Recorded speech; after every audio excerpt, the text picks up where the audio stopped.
Hello everyone, this is Shilata Dhavla from Impact Classes, and today I have come up with a topic of class 12 ray optics, and the topic is prism.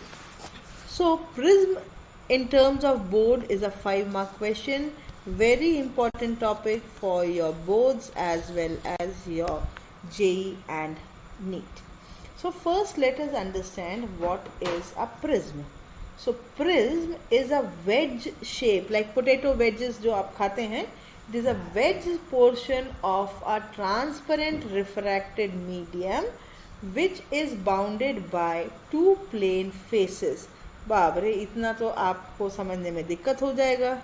तो let us understand. Simple. Right, so what is it? It is nothing but a wedge shaped portion of a transparent refracting medium.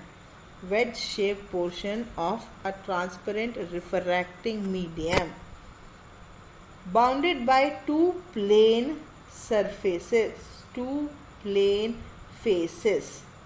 So you have a edge. So first what do you have? You have a refracting edge. You have a refracting edge. Then you have refracting faces. Then you have two refracting faces. Then what do you have? You have two refracting faces. Two refracting faces inclined to each other at a certain angle. So this is the certain angle. So what is a prism? Prism is a wedge shaped portion.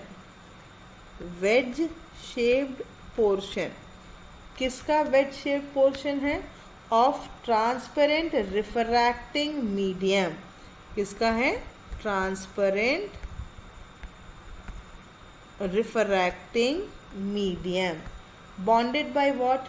To plane faces inclined to each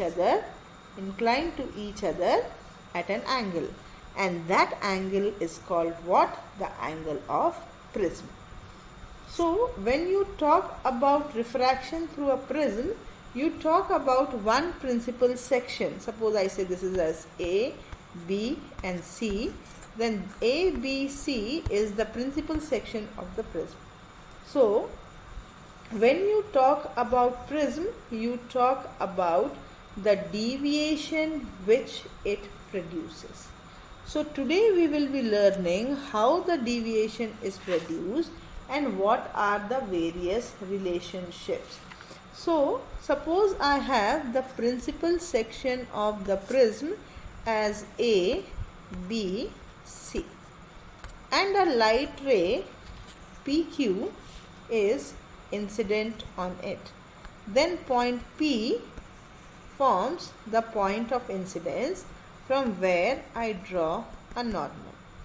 After refracting, the refracted ray moves parallel to the base of the prism. This we will discuss, how the refracted ray goes parallel to the base of the prism. So at point R, the light ray will come out of the surface. So this is the point of emergence. So I draw another normal and the light ray moves out.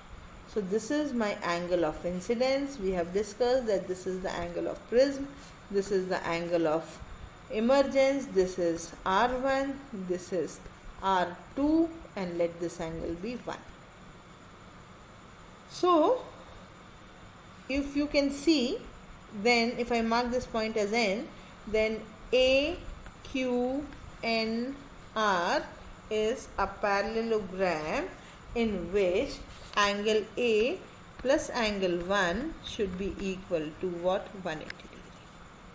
Similarly, from triangle QNR, sum of all the angles in a triangle must be equal to 180 degree. So from equating equation 1 and equation 2, angle A plus angle 1 should be equal to R1 plus R2 plus angle 1. So angle A is equal to what? R1 plus R2. What is angle A? A is equal to R1 plus R2. So Now we said that the refracted ray moves parallel to the base of the prism. Then why does this happen? So there is some deviation. So what is deviation?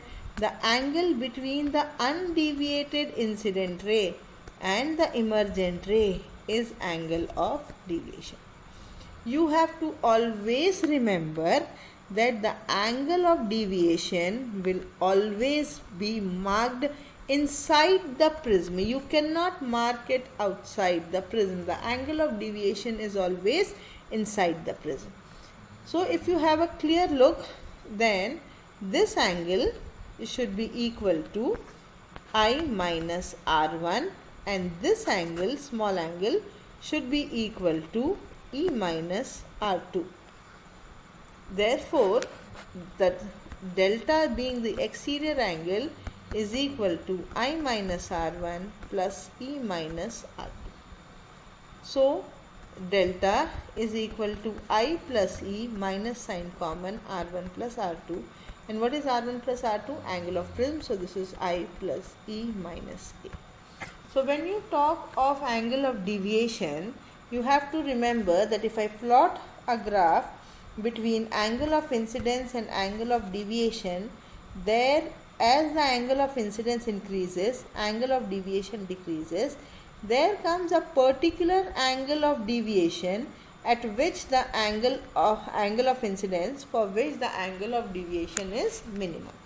That is called angle of minimum deviation, and beyond that, if you keep on increasing the angle of incidence, the angle of deviation also increases. The angle of deviation also increases. So, at angle of minimum deviation, I is equal to E, R1 is equal to R2. I is equal to E, R1 is equal to R2. Therefore, what should be A? R1 is equal to R2 is equal to R. So, then what should be A? A is equal to 2R. So, what is R? R is equal to A by 2. Similarly, what I will get? Delta is equal to 2I minus A. So, what is I? I is equal to delta plus A upon 2. Then what I can find? I can find the refractive index of the prism, which is what? Sine I upon sine R. So, what is I? Delta plus A by 2. So, this is delta plus A upon 2. And what is sine R? A by 2 upon sine A by 2. So, this is the value of the refractive index. In the next class, we will be discussing more on the numericals of the prism and the other values related to it. For further inquiries, you can call on 94241 This is Sri Lata from Impact Classes. Okay, bye-bye.